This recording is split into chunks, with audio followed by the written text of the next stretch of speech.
Cher Armelle Le Bras-Chopard, chère Marlène Coulon-Gully, chers amis, d'abord un grand merci d'avoir accepté de participer à cette table ronde dont le thème « La démocratie paritaire en question, discours et réalité » est toujours, comme on l'a vu, d'une grande actualité.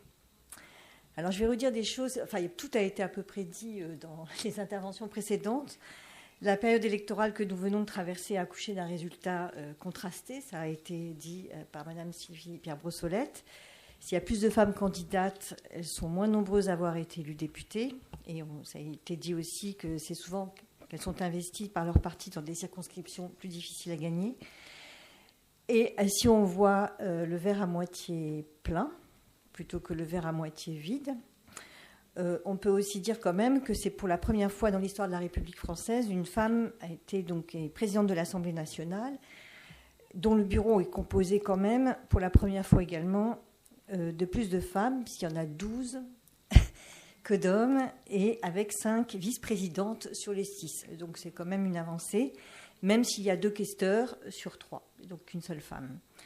Donc, signe également que la culture de la parité progresse dans notre pays. La nomination, même si ce n'est pas du même ordre, mais qui participe quand même à un meilleur partage du pouvoir politique. Une femme première ministre, ça a été également dit. Et on peut d'ailleurs constater qu'après avoir été taxée dès sa nomination de technocrate, dénuée de sens politique, enfin on aura tout entendu là-dessus, lors de sa prise de fonction, on peut reconnaître aussi qu'elle ne s'est pas laissée impressionner et qu'elle a su donc s'imposer. En tout cas, elle n'est plus critiquée pour ce type de raison. Évidemment, je ne reviens pas là-dessus. Il en était autrement de la composition du gouvernement qui suit derrière. Alors, les propos directement sexistes ou qui le sont indirectement, parce qu'on est dans un système plus pernicieux aujourd'hui qu'avant, puisque le sexisme est quand même susceptible d'être sanctionné. On voit que les propos peuvent l'être directement, le sont d'ailleurs très souvent, c'est un rabaissement de la personne, incapacité à assurer la fonction, etc. Des problèmes d'oralité, de voix, ça a été, Valérie Pécresse a été extrêmement critiquée pour ça. Enfin, donc n'ont pas disparu et loin s'en faut. Et on entend toujours, ça vient aussi d'être dit, à plus ou moins bas bruit, mais toujours de manière récurrente, des discours qui visent à un rétropétalage des acquis paritaires depuis les réformes législatives intervenues à partir des années 2000. Notamment, je ne reviens pas dessus puisque ça a été abordé, la question du non-cumul des mandats, alors que l'on sait, l'expérience de ces 20 dernières années l'a montré amplement, que c'est l'un des leviers qui permet le renouvellement des élus et l'ouverture du champ de la décision politique et citoyenne à de nouvelles personnalités, principalement des femmes, mais aussi des personnes plus jeunes et des personnalités issues de la diversité. Et on sait que le mouvement paritaire, comme le mouvement des femmes en général, a toujours dynamisé le processus démocratique. La grande question, donc, aujourd'hui, dans cette table ronde, est de comprendre pourquoi les femmes n'ont toujours pas acquis en France, en 2022, dans notre démocratie, une légitimité politique suffisante, alors qu'elles sont la moitié de l'humanité et du corps électoral. Donc Armelle Le Bras-Chopard va nous donner en premier lieu quelques pistes d'analyse pour comprendre cette défiance misogyne et très spécifique à la France et est également très enracinée malgré toutes les avancées que nous avons pu connaître depuis plus de 20 ans et singulièrement ces dernières années, grâce aussi au mouvement paritaire, au mouvement des femmes en général. Et Marlène Coulon-Gully abordera ensuite la question de la représentation des femmes politiques et le rôle des médias dans la restitution de leur image. Mais avant de vous donner la parole à chacune, je vais vous présenter un peu rapidement, je m'en excuse, mais le temps nous est compté, m'a-t-on dit. Donc, chère Armelle, chère amie, on se connaît depuis longtemps, donc je me permets de te tutoyer. Tu es professeur émérite de sciences politiques à l'université de Versailles-Saint-Quentin en Yvelines et politologue, première femme à avoir été agrégée de sciences politiques en France. Tu as été appelée au ministère de l'Éducation nationale en 1999 comme chargée de mission pour l'égalité des chances femmes-hommes dans l'enseignement supérieur, mission que tu as accomplie pendant 10 ans. Tu es membre d'un certain nombre de jurys de plusieurs concours, dont celui de la magistrature. Je pense que tu l'es toujours. Ah non, tu l'as été. Ouais, c'était 3 ans. Hein. 3 ans. Bon. Tu es une femme de pensée, mais aussi d'action. Tu as été en effet conseillère municipale de la ville de Guyancourt de 2001 à 2014, adjointe à la culture de cette ville, oui, à partir de 2008, où tu as fait beaucoup, notamment une semaine de l'égalité, qui est un événement. Un mois complet. Un mois complet, pardon. Je m'excuse. Et cette expérience nous intéresse aussi beaucoup, bien sûr. Tes travaux de philosophie politique portent principalement sur la question de l'exclusion des femmes du pouvoir politique. Je ne peux pas citer ici tes nombreux ouvrages. Le dernier a été cité, mais il y en a quand même un certain nombre. Les femmes et la politique, le zoo des philosophes, de la bestialisation à l'exclusion des femmes, le masculin, le sexuel et le politique, les putains du diable, le procès en sorcellerie des femmes, première dame, second rôle, etc. Bon, voilà.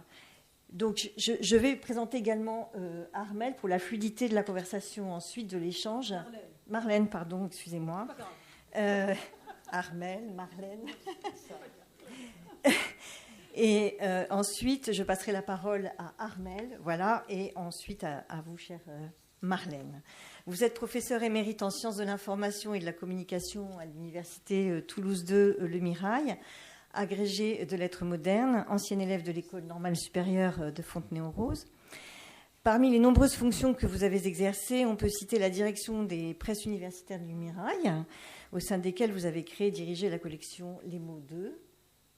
Voilà. Vous avez été membre du HCE et vous êtes depuis 2020 membre de l'Observatoire de l'égalité du CSA. Vous êtes l'une de celles qui ont contribué au développement des travaux de recherche sur les représentations du genre dans les médias, dans leur rapport aux politiques et à travers plusieurs ouvrages personnels et collectifs, sans compter de très nombreux articles. Vos travaux plus récents portent sur l'accès des femmes politiques à la parole politique, et c'est cet axe de travail qui a suscité notre invitation à intervenir aujourd'hui. Vous avez publié en 2016 « Femmes en politique, en finir avec les seconds rôles ». Voilà. Alors, je pense que c'est intéressant d'avoir vos deux points de vue qui, en fait, se répondent d'une certaine manière. Parce que, on va voir, mais je pense.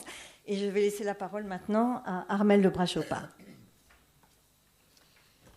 Bien, je voudrais vous dire que je suis très contente d'être parmi vous et de fêter avec vous les 30 ans de Elles aussi, avec qui j'ai l'habitude, on peut le dire, de travailler.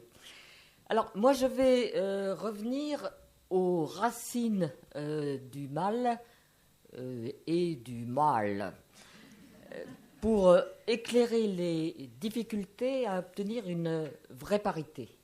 Autrement dit, comment cette résistance et réticence subsistent dans des stéréotypes à bas bruit, ou à plus fort bruit d'ailleurs, et dans les comportements masculins.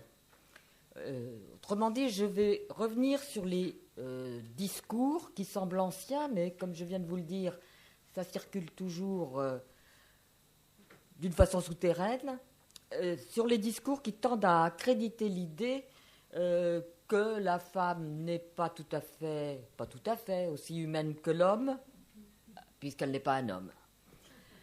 Donc, ne devrait pas avoir accès à ce qu'il y a de plus humain, la sphère politique. L'homme est un animal politique, a dit Aristote. L'homme. Platon s'était demandé s'il fallait ranger les femmes parmi les animaux ou parmi les êtres humains. Il n'a pas trouvé la réponse.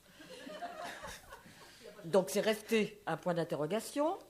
Mais Aristote, que ça tracassait aussi, Aristote reprend cette question, tente d'y répondre, et il est bien embarrassé parce qu'il voudrait bien mettre les femmes du côté des animaux, et puis il écrit, mais oui, mais là, on n'a jamais vu un animal tenir une maison. Donc, il ne répond pas non plus. Je passe sur le discours chrétien que vous connaissez, qui fera d'Ève la pécheresse responsable de tous nos malheurs. Mais c'est surtout le discours médical, scientifique, donc imparable, qui va prouver la nature inférieure de la femme par rapport à la nature de l'homme. Enfin, la nature de l'homme, c'est la nature humaine, vous l'avez compris. Après la classification des espèces qui a été faite par Linné, certains d'ailleurs se sont demandé si les femmes n'étaient pas ce maillon manquant qu'il cherchait, maillon manquant entre les singes supérieurs et les hommes. Et l'anarchiste Proudhon dira à la fin du XIXe siècle que la femme n'est pas la moitié de l'humanité, mais un moyen terme entre l'homme et l'animal. Donc vous voyez qu'avec les siècles, on progresse, parce que maintenant, on est entre l'animal et l'homme. C'est donc le discours scientifique qui va faire le plus... J'ai pas regardé l'heure. Qui va faire le plus de tort aux femmes. Alors, ça commence, là aussi je n'insiste pas, ça commence par le constat de la différence physique entre les deux sexes, faiblesse de la femme par rapport à l'homme, constamment invoquée, mais surtout, ce qui est plus grave, son absence de membres virils. Et à la place, quoi ? Un utérus. Et cette condition physique réagit sur son mental. Un médecin du XVIe siècle explique que l'utérus, qu'on appelle un vase au Moyen-Âge, l'utérus, le plus souvent vide, de cet utérus s'échappent des vapeurs malines qui, par le biais de l'épine dorsale, montent à la tête. D'où l'instabilité des femmes, leur caractère versatile et puis leur propension à l'hystérie du mot hystère en grec, utérus. Et vous voyez bien aujourd'hui que dès qu'une femme hausse le ton, en plus c'est une femme politique, on l'accuse aussitôt de perdre ses nerfs, d'être hystérique. Le mot revient quand même assez souvent. L'homme en colère, lui, il fait preuve de caractère et d'autorité.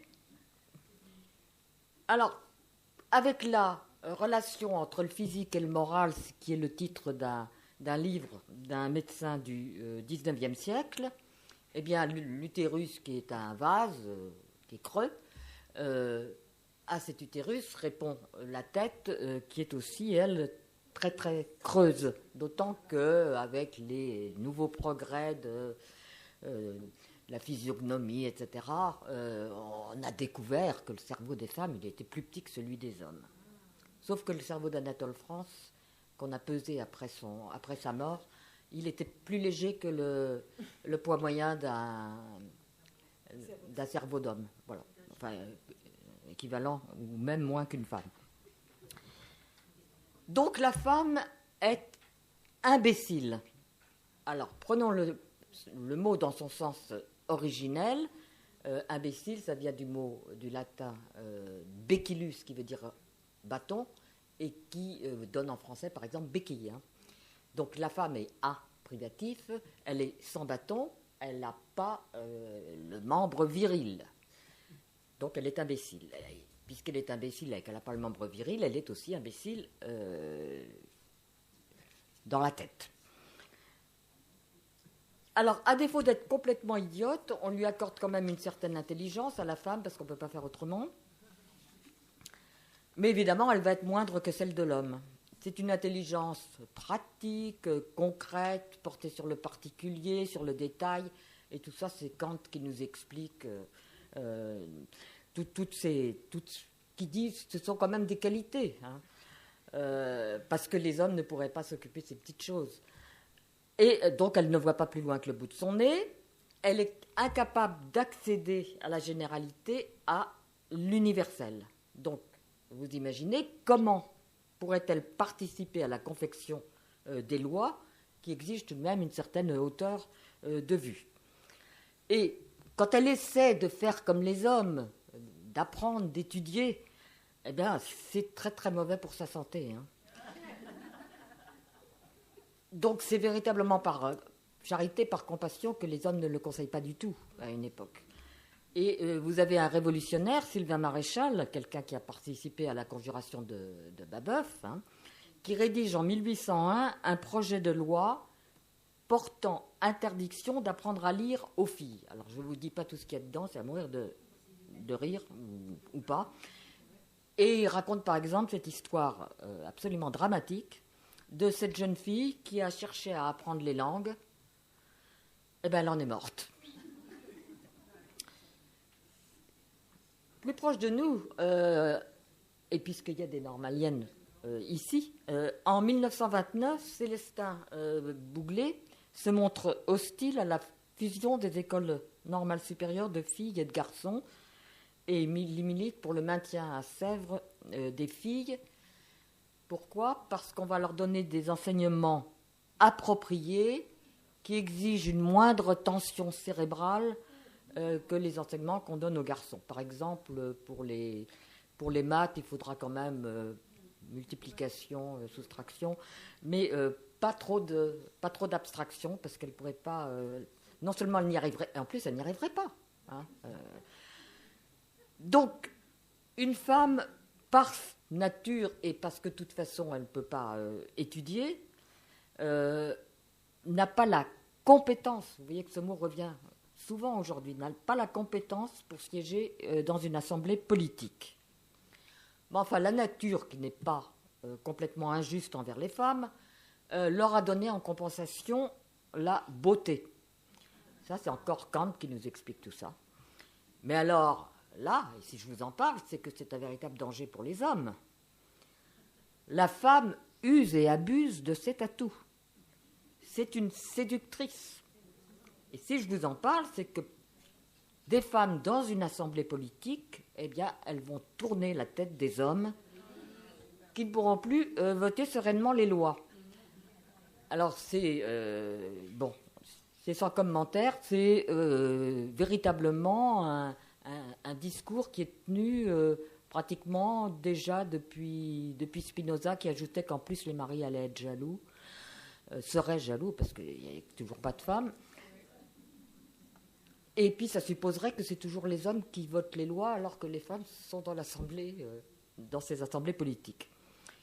Le mot qui revient le plus souvent dans les années 1930 en France, c'est le mot zizanie. À chaque fois, vous avez, si les femmes entrent au Parlement, c'est la zizanie. Tout ça pour ne pas leur accorder, dans les interventions, pour ne pas leur accorder le droit de vote. Et alors, on voit revenir en comparaison, la comparaison entre la femme et l'animal. Et comme vous le savez, les sénateurs, je n'ai pas parlé des sénatrices, les sénateurs ont beaucoup d'humour. Donc, je vous en donne 2 échantillons.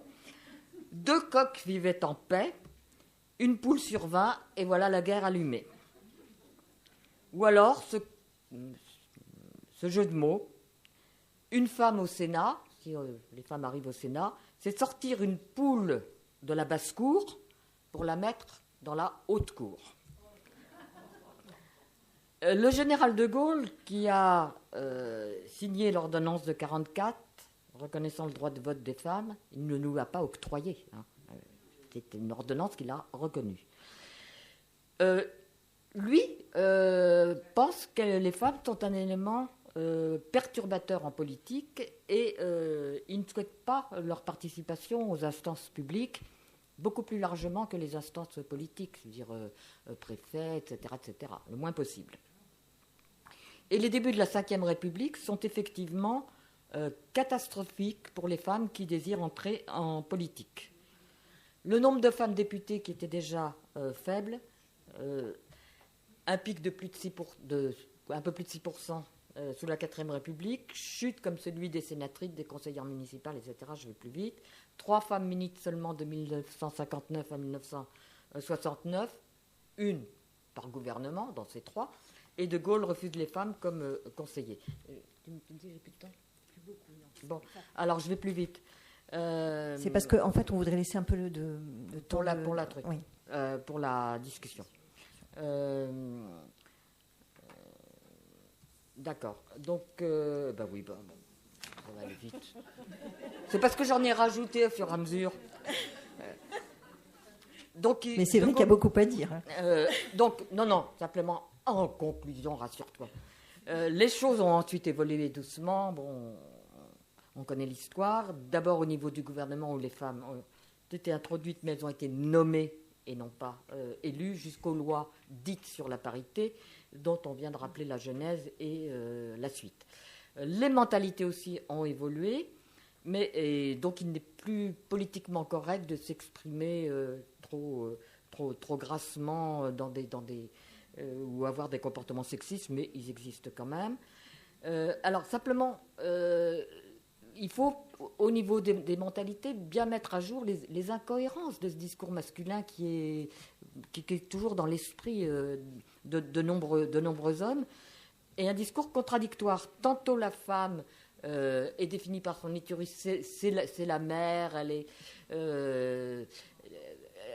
est pleine de compassion, et donc on va la mettre, elle est dans le care, etc. Elle est douce, elle est tout ce qu'il faut.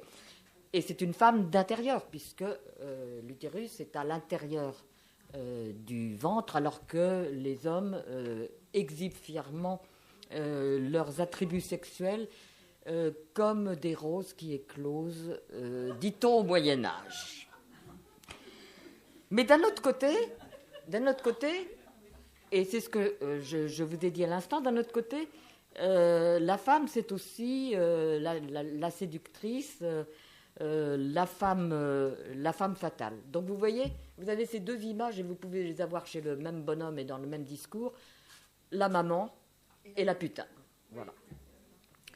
Donc agir sur les mentalités, déconstruire le discours masculin, et ça fait bouger l'opinion publique qui à son tour fait pression avec les associations, etc. Et puis deuxième chose, et je crois que vous avez bien insisté là-dessus, il faut crever le plafond de verre, et pour ça, on le voit bien, il faut des mesures obligatoires. Hein.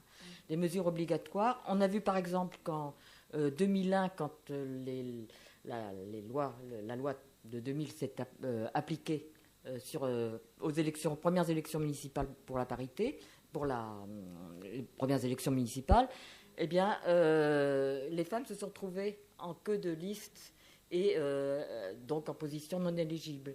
Donc, nouvelle loi pour qu'il y ait alternance, un homme, une femme, etc., pour les élections ensuite de 2008. On voit quelles difficultés il y a, et vous avez fait de gros travaux là-dessus à elles aussi, pour les intercommunalités. Hein, parce que quand il n'y a pas de loi, ça passe pas. Donc, même chose pour le fait qu'il doit y avoir une parité chez les adjoints, parce que c'était bien gentil à la parité au niveau des conseillers municipaux, mais au niveau de la décision, c'était encore les messieurs. Donc, encore du travail à faire. On compte sur vous, à elles aussi, et tant sur le plan des mentalités et de la législation. Et justement, Marlène va nous dire la suite. Oui, merci Armelle. Alors donc, on voit quand même que c'est une affaire d'utérus, tout ça. Donc on voit bien que les femmes sont exclues quand même beaucoup, et avec en même temps une fixation, on peut dire ça comme ça, enfin en tout cas dans l'histoire des idées philosophiques. Et on aura l'occasion d'y revenir, puisque nous sommes ici dans une assemblée sur laquelle on a mené aussi des réflexions, et je pense notamment à Antoinette Fuchs sur ces questions. Je passe la parole à Marlène. Merci beaucoup. Alors, c'est une histoire d'utérus, mais c'est surtout une histoire très ancienne, hein, puisque le topo d'Armelle nous a bien montré que tout ça remontait à des millénaires. Et c'est cette insu structurellement sexiste qu'il convient aujourd'hui de déconstruire. Et c'est parce qu'il est ancré dans les mentalités depuis tellement longtemps que les choses sont aussi difficiles à déconstruire. Les choses viennent naturellement de façon sexiste, et nos copines féministes écrivent naturellement nature-elle-ment.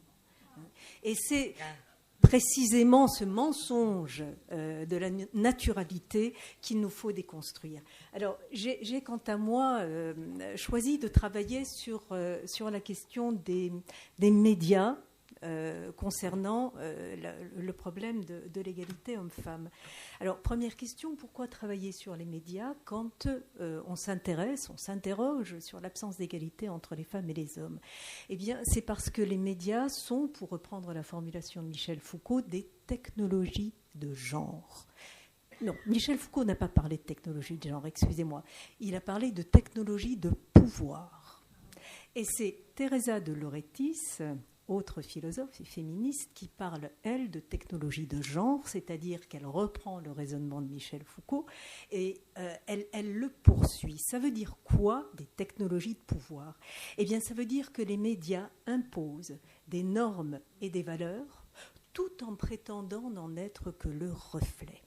Et j'allais dire que le twist qui est à l'intérieur du fonctionnement des médias, c'est ça. Donc, ils prétendent être le reflet de quelque chose, alors qu'en fait, ils contribuent à imposer un certain nombre de normes et de valeurs. Donc, les médias comme technologie de genre, comme le dit Teresa de Lauretis. Alors, dans ce grand sac médiatique qui comprend aussi bien de la fiction, du divertissement, de la publicité, etc., moi, j'ai choisi de focaliser mon attention sur les médias d'information.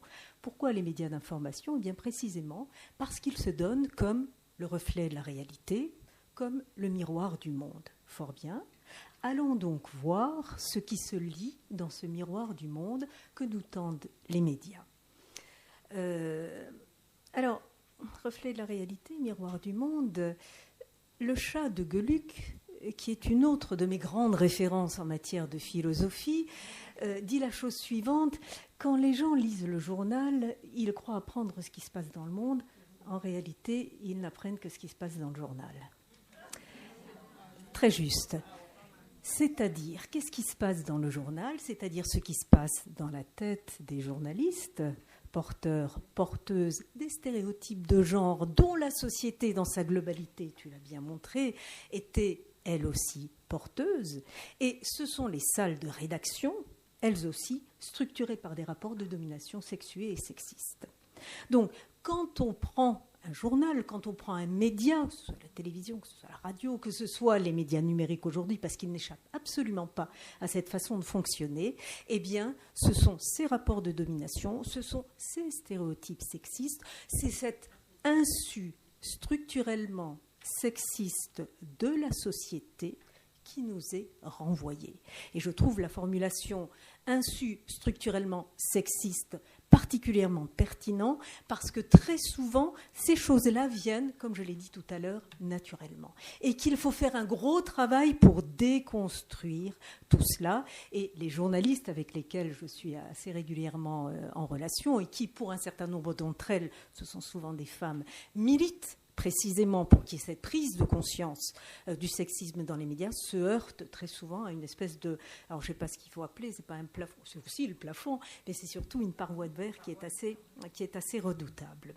Donc, voilà les raisons pour lesquelles les médias sont un levier intéressant pour interroger la question du sexisme dans la société. Alors, quelle image les médias renvoient-elles des femmes en général et des femmes politiques, en particulier les femmes politiques étant finalement une espèce de précipité ou de concentré de la représentation globale des femmes dans les médias. Alors, je ne vais pas... Il y a des quantités d'études sur la question de la représentation des femmes dans les médias. Il se trouve que j'ai moi-même coordonné pour la France une étude mondiale qui s'appelle le Global Media Monitoring Project. C'est une étude très, très vaste qui prend en compte un ensemble de médias dans le monde entier et que j'ai coordonné donc avec Cécile Méadel, collègue et amie qui enseigne à Paris 2, dans sa dernière version. Cette étude est menée toutes les 5 ans, donc la dernière version date de 2020. Vous pouvez consulter l'intégralité de cette étude sur le site du GMNP, whomakesthenews.org. J'aurais dû vous l'envoyer, vous l'auriez mis sur la page. Voilà, whomakesthenews.org. Il y a une quantité de chiffres, bon, on ne va pas se noyer là-dedans, je vous en cite simplement 3. Premier chiffre, en matière de médias d'information, y compris les médias numériques qui ne font pas mieux que les anciens médias, il faut l'avoir à l'esprit. Premier chiffre, les femmes constituent 30% des sources et des sujets de nouvelles. 30%, bon, les femmes sont supposées représenter 52% de la population. Je vous donne là les chiffres pour la France, c'est-à-dire que les chiffres que nous avons fabriqués. Et je dis bien fabriqués parce qu'on se réfugie toujours derrière la neutralité des chiffres, mais les chiffres font l'objet d'une fabrication, bien sûr. Deuxième chiffre qui me paraît intéressant. Quand, dans ce vaste ensemble de l'information, on zoome sur l'information politique, Donc, dans tous les thèmes d'information, société, le care, l'éducation, etc., on extrait strictement les informations politiques. On passe de 30% de femmes sujets d'information à 24%. Vous avez dit parité ? Voilà. Donc 24% des sujets d'information politique sont portés par des femmes. Et puis un dernier chiffre qui me paraît aussi intéressant, la parole d'expertise dans les médias est elle aussi portée par 24% de femmes.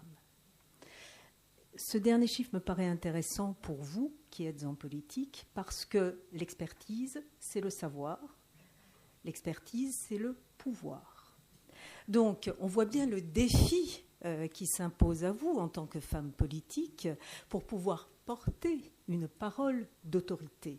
On a évoqué tout à l'heure le fait que la compétence était un des points qui était souvent refusé aux femmes. Les femmes sont incompétentes.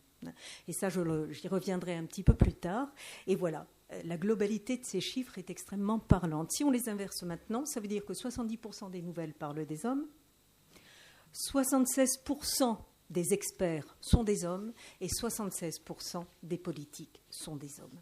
Le monde est un monde fondamental. Le monde des médias est un monde fondamentalement androcentré. Alors, si on va un petit peu plus loin dans le détail et qu'on sort des données quantitatives pour prendre des données plus qualitatives, on observe que les médias ne parlent pas des femmes politiques comme ils parlent des hommes politiques. Les mots pour les dire ne sont pas les mêmes. Les mots pour les dire ne sont pas les mêmes. Évidemment, les questions qu'on leur pose ne sont pas les mêmes.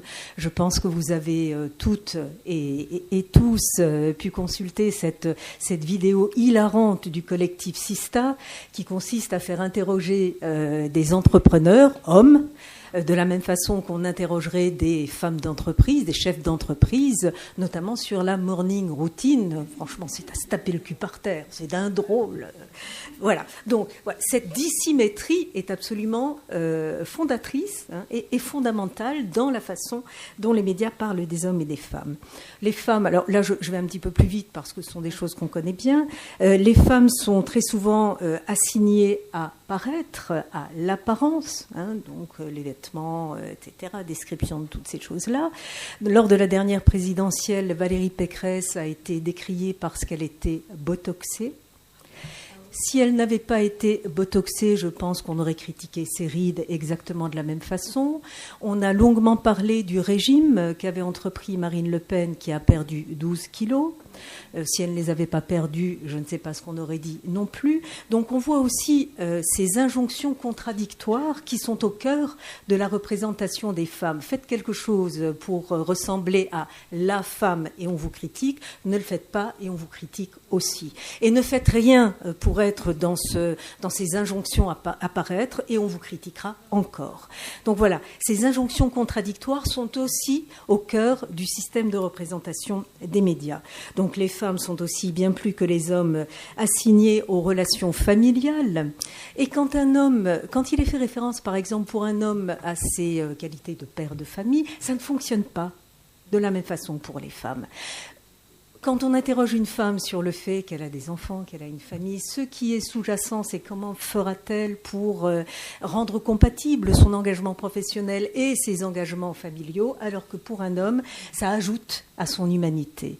Donc même quand on a des paroles et des questions identiques, on se rend compte que compte tenu de l'asymétrie des représentations qui est sous-jacente, ce sexisme systémique que j'évoquais tout à l'heure, le résultat n'est pas non plus le même. Dans l'étude GMMP que j'évoquais tout à l'heure, on se rend compte d'ailleurs que cette référence à la famille est tout à fait prégnante sur l'ensemble des femmes, pas seulement des femmes politiques.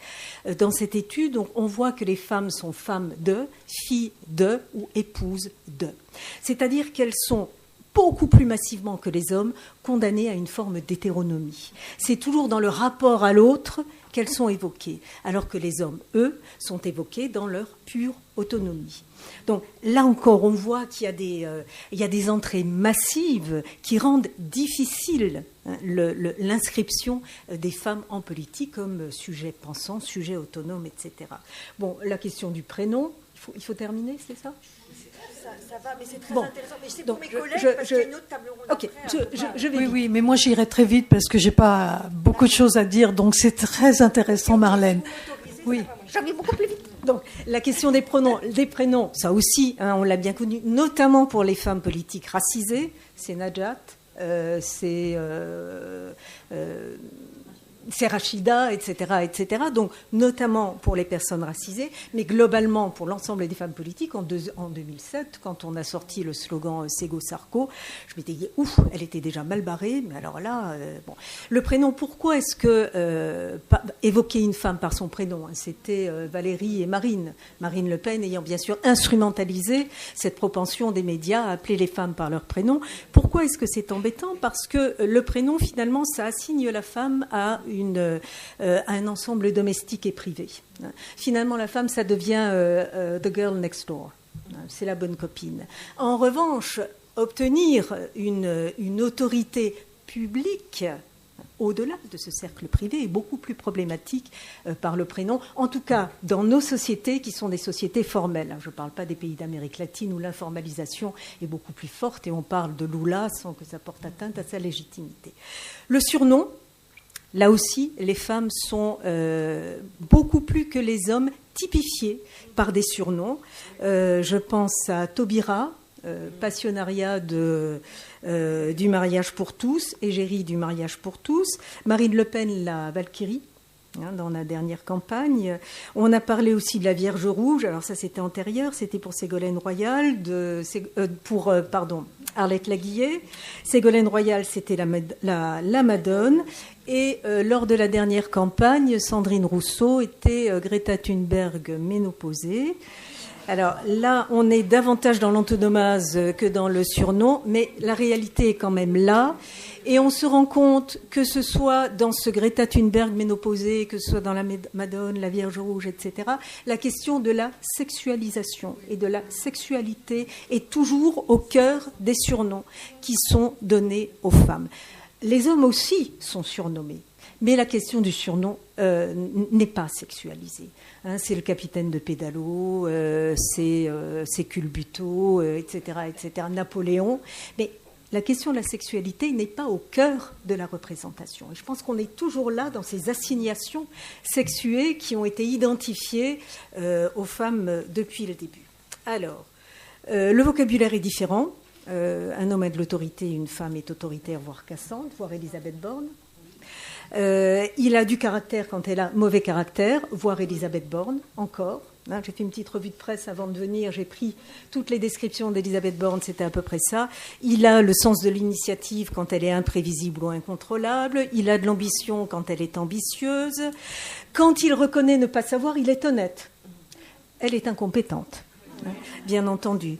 Donc, on voit encore une fois combien le rapport au savoir, le rapport à la compétence est central dans ces représentations. Alors, Elisabeth Borne a coché beaucoup de cases de ces stéréotypes de représentation qui sont véhiculés par les médias s'agissant des femmes en politique. Nicole Laureau, je dois m'arrêter là. Nicole Laureau, helléniste éminente, bien sûr, disait dans le panthéon grec, il y a des déesses, bien sûr, mais le divin continue de s'énoncer au masculin.